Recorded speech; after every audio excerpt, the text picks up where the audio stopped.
Alors bonjour à tous. Alors sur cette nouvelle vidéo, je vais parler de l'envie de vengeance face à un pervers narcissique.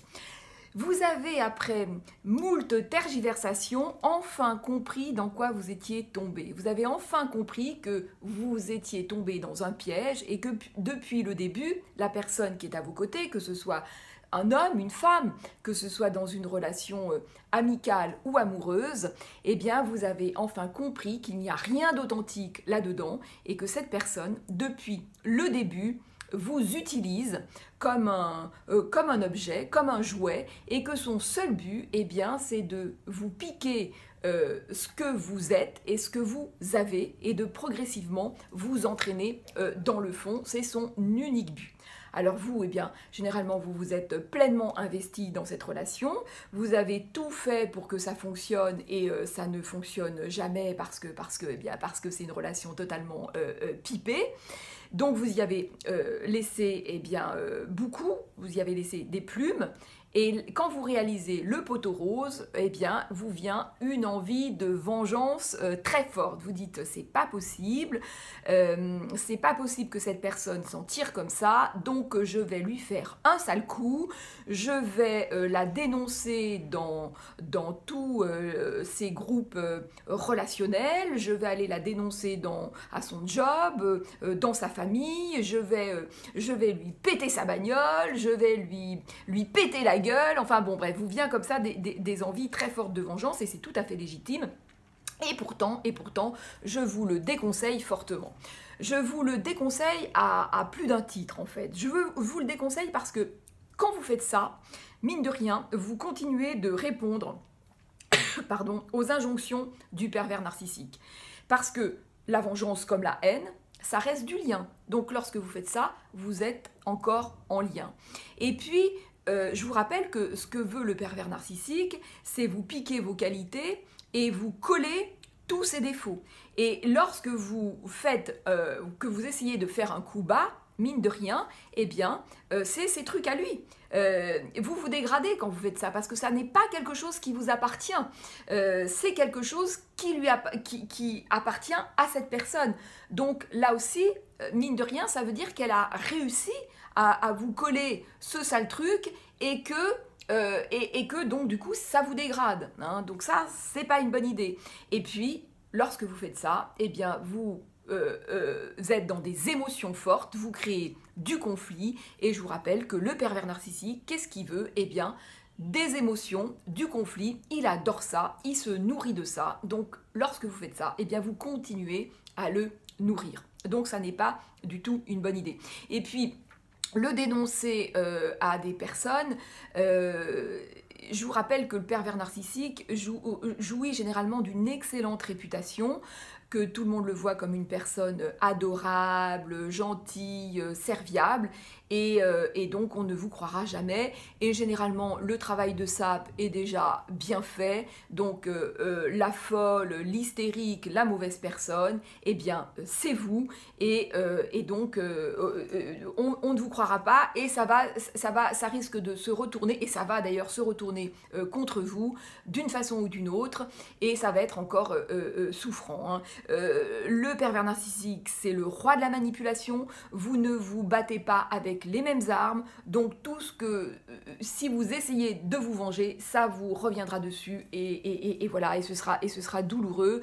Et c'est aussi le drame de la victime du pervers narcissique, c'est que non seulement elle vit quelque chose de totalement perverti, de totalement souffrant, mais que lorsqu'elle essaye d'en parler, eh bien personne ne la croit. Alors vous allez me dire, mais alors qu'est-ce qu'il faut faire? Parce que c'est un petit peu trop facile, hein, il s'en sort trop facilement. Alors déjà non, il s'en sort pas facilement. Et puis ce qu'il faut faire, eh bien, c'est réussir votre vie. Alors vous allez me dire, oui d'accord, réussir la vie, notre vie, ok, mais enfin c'est pas si facile, ça se décrète pas comme ça. Alors je dirais que j'entends réussir sa vie au sens étymologique du terme, ça veut dire, eh bien, trouver l'issue. Trouver l'issue, ça veut dire que vous allez utiliser ce pervers narcissique comme un objet. Il vous a utilisé comme un objet, et d'ailleurs lui aussi, hein, quelque part, se considère comme un objet. Hein, il n'y a jamais de relation d'égal à égal avec un pervers narcissique. Hein. Il ne sait pas faire, il ne comprend même pas la chose, donc il est soit au-dessus, soit en dessous. Hein. Voilà, il n'y a pas d'autre possibilité. Donc, eh bien, vous allez le remettre à son rang d'objet, ni plus ni moins. Et quel objet sera-t-il? Eh bien, il sera un miroir. Et c'est grâce à ce miroir que vous allez pouvoir vous réparer, parce que vous allez prendre conscience pleinement de ce qui s'est joué dans cette relation. Vous allez voir dans un premier temps ce qu'il a aimé chez vous, ce qu'il a essayé dans un second temps d'écrabouiller. Eh bien ça, ce sont vos qualités. Et peut-être que ce sont des qualités que vous ne mettez pas, dont vous n'êtes pas pleinement conscient ou que vous n'utilisez pas pleinement.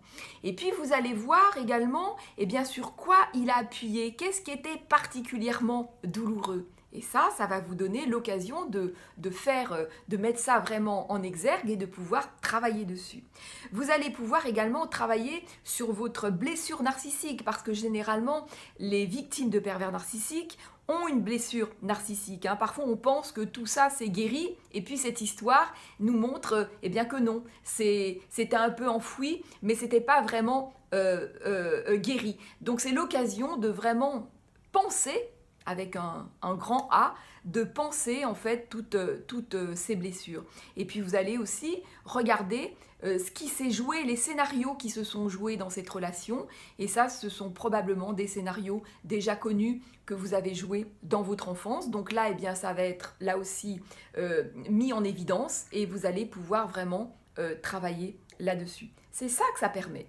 Et puis, autre chose, c'est que s'il y a eu cette rencontre, mine de rien, c'est parce que vous n'étiez pas pleinement centré, pleinement au centre de votre vie, que vous n'aviez pas pris pleinement votre place, que vous étiez encore dans de la culpabilité, dans le fait que le regard de l'autre, l'opinion de l'autre, eh bien, passait avant votre propre regard et votre propre opinion sur vous-même. Hein.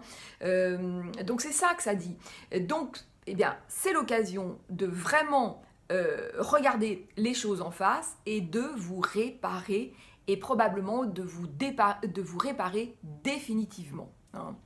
Parce que, mine de rien, le grand perdant dans l'histoire, eh bien, c'est le pervers narcissique. Parce que le pervers narcissique, lui, n'a pas cette possibilité de réparation. Il est condamné jusqu'à la fin de ses jours à errer, à être rempli comme ça de fiel et de colère, et puis à errer, à passer de groupe en groupe, hein, parce que dès qu'il sent qu'il risque d'être démasqué, eh ben, il se sauve. Hein, il a extrêmement peur de ça, évidemment. Hein, donc il passe comme ça, de groupe en groupe, de victime en victime, et voilà, et ça jusqu'à la fin de ses jours, avec en plus généralement de plus en plus d'aigreur, hein, parce qu'évidemment ça ne s'arrange pas avec le temps. Alors que vous, eh bien, vous avez la possibilité de vous réparer, et ça, eh bien, finalement, c'est top, c'est ce qui aura permis cette rencontre. Alors évidemment, la limite de mon propos, et je m'en rends tout à fait compte, c'est pour des personnes qui ont perdu énormément. C'est-à-dire que certaines personnes ont perdu le lien avec leurs parents ou leurs enfants. Le pervers narcissique a réussi en fait à s'immiscer et à défaire comme ça des liens qui étaient très forts. Donc ça, et ça peut être évidemment très douloureux. D'autres personnes sont endettées à vie avec cette histoire. D'autres personnes ont déclenché des pathologies graves suite à une relation toxique. Hein. Donc ça, évidemment, c'est dramatique. Et puis on peut raisonnablement penser que, eh bien, un grand nombre de personnes se sont foutues en l'air. Hein. On n'a évidemment pas de statistiques là-dessus, hein, mais c'est tout à fait imaginable et probablement c'est même au-delà de ce que l'on peut penser. Parce qu'il ne faut quand même pas oublier que le but ultime du pervers narcissique, c'est quand même celui-ci. Hein. Donc à bien garder cela en tête. Hein. Donc voilà, donc cette histoire, eh bien, peut vraiment vous permettre de vous réparer définitivement. Voilà, c'est tout, vraiment tout le mal que je vous souhaite. Voilà, je crois que j'ai à peu près fait le tour de ce que je voulais vous dire sur cette vidéo. Donc n'hésitez pas à la partager, à liker, à vous abonner si vous le souhaitez. Et je vous dis à très vite dans une prochaine vidéo.